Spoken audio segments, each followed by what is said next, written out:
पता नहीं इरफान पठान को क्या हो गया है, वो अपने सेंसेस में नहीं रहते। हाँ बिल्कुल सपोर्ट करेंगे, हारिस को सलमान को जम सपोर्ट करेंगे और वजह भी बताएंगे। और ये क्या हो रहा है जनाब, इंडिया में सहाफ़त का बेड़ा ही गर्क हो गया है, सत्यानाश कर दिया इंडियन सहाफ़ियों ने अपनी सहाफ़त का। हेलो एवरीवन, इट्स मी सबा शेख। आज बात करते हैं इरफान पठान के हवाले से। अच्छा जनाब, ये जो इरफान पठान है, इनके पास अब कुछ है तो नहीं, क्योंकि इनको अपनी डिग्निटी प्रूव करनी है। अब इनको अपना आपको मुहब्बे वतन शो करना है तो पाकिस्तान मुखालिफ बातें तो करनी है। इस हवाले से भी बात करेंगे, लेकिन थोड़ी सी बात कर लेते हैं कि इरफान पठान ने तो एक नया ही जो है वो इंकशाफ किया है। और इंकशाफ ये किया है कि जी धोनी जो है हुक्का पार्टी करते थे और जिसने हुक्का पार्टी की वो धोनी की टीम में शामिल हो गया। ये एक पुराना इंटरव्यू था कोविड के दौर का, जो कि इरफान पठान का अब वायरल हुआ और इस इंटरव्यू ने पूरे इंडिया में जैसे आग लगा दी। वहाँ तो वैसे ही बहुत ज़्यादा आग लगती रहती है। अच्छा जी, अब हुआ ये कि इरफान पठान ये कहते हैं कि धोनी ने उन लोगों को टीम में शामिल किया जो लोग उनके साथ हुक्का पार्टी करते थे। अब ये जो हुक्का पार्टी थी ना, ये हो गई है वहाँ पर बड़ी फेमस, और धोनी के हवाले से इस तरह की खबरें भी थी कि जी ठीक है छुट्टी वाले दिन और इस तरह से जब हॉलीडे है तो इस तरह से सुना गया है। वहाँ के अपने खुद के जो सहाफ़ी हैं वो ये कहते हैं इस तरह से सुना गया है कि धोनी करते तो थे हुक्का पार्टी, बट श्योर नहीं है। लेकिन इरफान पठान ने तो जैसे इस बात पर मुहर ही लगा दी और वो कहते हैं कि मैं धोनी के पास गया और मैंने उनसे पूछा कि मेरी बॉलिंग में कोई प्रॉब्लम है, तो धोनी ने कहा नहीं कोई बॉलिंग में कोई प्रॉब्लम नहीं है और हो जाएगा, आगे चल के देखते हैं क्या करना है। लेकिन उनका करियर एंड हो गया। अब जिस तरीके से भी एंड हुआ, हमें तो पता है ना इनसाइड स्टोरी के क्यों एंड हुआ, क्योंकि वहाँ पर जिस तरह से मुसलमानों के ख़िलाफ़ एक पूरी साजिश की जाती है, मुसलमानों के ख़िलाफ़ कैंपेन चलाई जाती है, तो ऑब्वियसली वो भी एक मुस्लिम ही हैं, लेकिन वो पाकिस्तान के ख़िलाफ़ जहर उगल के अपनी मुहब्बे वतनी शो करने की कोशिश करते हैं। और उन्होंने जितनी बातें पाकिस्तान के ख़िलाफ़ की हैं उस हवाले से भी बात करेंगे। लेकिन अभी आपको बताते हैं कि धोनी और उनके फ़ैन्स का रिएक्शन क्या रहा।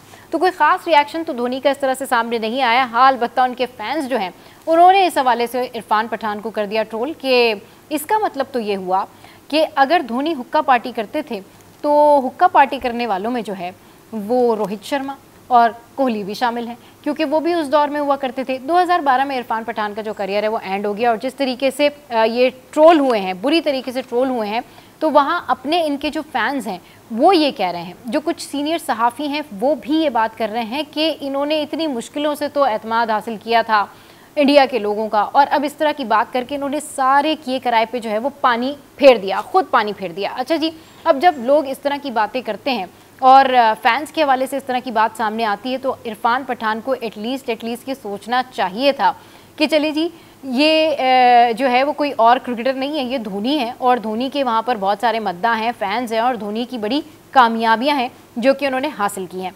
तो अब ये सोच के भी बड़ी हैरत होती है, ये सोच के भी मैं ये सोच रही हूँ कि आप सोचें कि कोहली जो है वो इसलिए आगे आ गया कि वो हुक्का पार्टी करते थे और रोहित जो है वो भी इसलिए आगे आ गया कि वो हुक्का पार्टी करते थे। तो ये सारी सिचुएशन है। इसके अलावा इरफान पठान ने जो है जिस तरह से पाकिस्तान मुखालिफ बातें की, फिर शाहिद आफरीदी के हवाले से उन्होंने बात की और फिर उन्होंने ये बताने की कोशिश की कि जी इरफान पठान जो है वो सबसे मुनफरिद हैं और इरफान पठान जो है वो पाकिस्तानी प्लेयर्स के बारे में कुछ भी बोल देंगे। और वो ये कहते हैं जी पाकिस्तानी जो है अपने आप को सब का जो है ना वो ठेकेदार समझते हैं। भाई हम अपने आप को सबका ठेकेदार समझें या ना समझें, लेकिन हमें इतना पता है कि हम पाकिस्तान में रहते हैं और हमें पूरी तरीके से आज़ादी हासिल है। जो हम चाहते हैं वो हम कर सकते हैं। हर किसी को यहाँ पर ना उसके राइट्स दिए जाते हैं। आप लोगों की तरह नहीं कि थोड़ी थोड़ी बातों में अगर आपने किसी से कोई इख्तिलाफ़ किया तो फिर वहाँ पर आपको कहा जाता है कि यहाँ से चले जाएं। वैसे आप जैसे लोग इंडिया ही डिज़र्व करते हैं, आप वहीं रहें। अच्छा जी, अब कुछ बात कर लेते हैं बाबर आजम वर्सेस हारिस। क्या कोई कंपैरिजन है और हारिस को सपोर्ट ना करने की क्या कोई वजह है? हारिस को ट्रोल इसलिए किया गया क्योंकि उन्होंने ये कह दिया कि बाबर आजम थोड़ा तेज़ खेलें। अब बाबर आजम का कोई फ़ैन, मैं बाबर आजम की फ़ैन हूँ और मैं बाबर आजम की ह्यूज फ़ैन हूँ, लेकिन बाबर आजम जब परफॉर्म नहीं कर रहे थे तो सबके दिल टूट रहे थे, मुझ समेत। बाबर आजम को अगर टीम में नहीं है बाबर आजम या अपनी परफॉर्मेंस की वजह से वो नहीं खेल रहे हैं, तो इसका मतलब ये नहीं है कि टीम में कोई भी नया टैलेंट आएगा तो आप उसके ऊपर तनकीद करेंगे, उसको ट्रोल करेंगे, उसका कंपैरिजन करेंगे। कंपैरिजन परफॉर्मेंस का होता है और अगर परफॉर्मेंस के लिहाज से आप बात करेंगे तो ये जो टीम है, ये जो सारे बॉयज़ इस टीम में शामिल हैं वो आपकी अपनी पाकिस्तानी टीम के हैं। अगर आप ये कहते हैं ना कि इंडिया की क्रिकेट टीम में जो है वो लाइन से बैट्समैन है और वहाँ पर जो है अभिषेक शर्मा है, वहाँ पर देखिए शुभमन है, वहाँ पर पता नहीं विराट हैं और अ चेन ऑफ बैट्समैन के इंडिया को खुद को कैलकुलेट करना मुश्किल हो जाता है कि कौन सा बैट्समैन खिलाएं और किसको ड्रॉप कर दें, इतना सख्त वहाँ कंपटीशन है। तो कंपटीशन तो आप लोग खुद नहीं रखने देते टीम में। कोई टीम में आ जाए तो उसको कहते हैं ये पर्ची है, कोई टीम में परफॉर्म ना करे तो आप कहते हैं जी अच्छा उसको बाहर निकाला था तो इसके लिए ये प्रॉब्लम है। बाबर आजम एक ब्रांड है, बाबर आजम के मुझ समेत बहुत सारे फैंस हैं, बट इट डजंट मीन कि आप हारिस को लेट डाउन करें, आप सलमान को ट्रोल करें। आपको सपोर्ट करना चाहिए अपना पाकिस्तानी टैलेंट, आपको सपोर्ट करना चाहिए अपनी पाकिस्तानी टीम को, आपको ये सोचना चाहिए कि ये हमारी टीम में है। बाबर आजम अपनी परफॉर्मेंस बेहतर करेंगे, आज नहीं तो कल खेलेंगे डेफिनेटली, लेकिन आपने क्या सोचा है? क्या बाबर आजम ये सब कुछ देखकर बड़े खुश हो रहे होंगे? बाबर आजम एक ब्रांड है। बाबर आजम ने जितना भी कुछ भी काम किया है डेफिनेटली लोग उनके मद्दा हैं, उनके फैंस हैं, लेकिन इसका मतलब हरगिज़ ये नहीं है कि आप हारिस को, आप जो है उस सलमान को ट्रोल करें।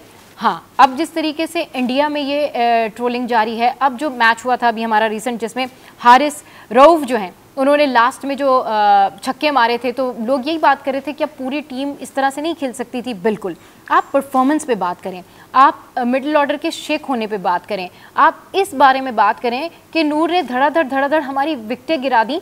उसकी वजह क्या रही? उसकी वजह ये रही कि हमें अपने मिडिल ऑर्डर को बेहतर करने की ज़रूरत है।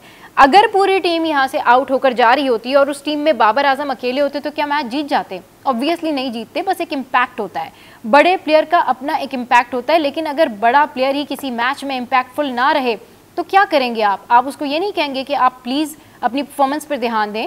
आप किसी को ये भी सजेस्ट कर सकते हैं, इंडिया में तो विराट कोहली को कह दिया था उन्होंने, इंडिया में तो उन्होंने बाकी बड़े बड़े प्लेयर्स को कह दिया था कि भाई आपने जाके डोमेस्टिक खेलनी है। उन्होंने तो अपने बड़े बड़े प्लेयर्स को जो है वो साइडलाइन करके और डोमेस्टिक खिलवाई, उनकी परफॉर्मेंस बेहतर की।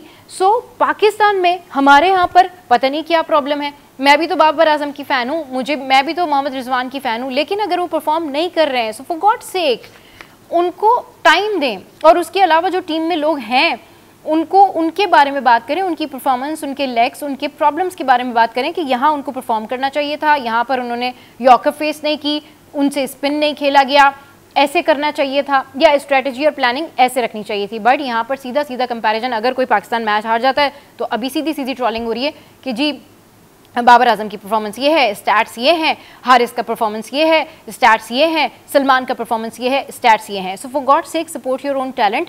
बात करें लोगों की परफॉर्मेंस के हवाले से, बात करें उस मैच के हवाले से जो उस दिन हुआ है, अपने टैलेंट को सपोर्ट करें, अपने लोगों को सपोर्ट करें और अपना बैटिंग लाइनअप जो है वो आपने ज़बरदस्त इसी तरह से करना है कि डिफरेंट लोग ट्राई करने हैं देखभाल के कि कौन कहाँ पर एबिलिटी शो कर सकता है या नहीं शो कर सकता है। अच्छा जी, अब थोड़ी सी बात कर लेते हैं, हम आगे बढ़ते हैं और हम बात करते हैं कि एक इंसिडेंट है जो कि बहुत फेमस हो रहा है। और ये इंसिडेंट इसलिए फेमस हो रहा है कि इसमें एक खातून टिकटॉकर हैं। Usually I don't have so much experience about TikTokers and all that because I don't know them much.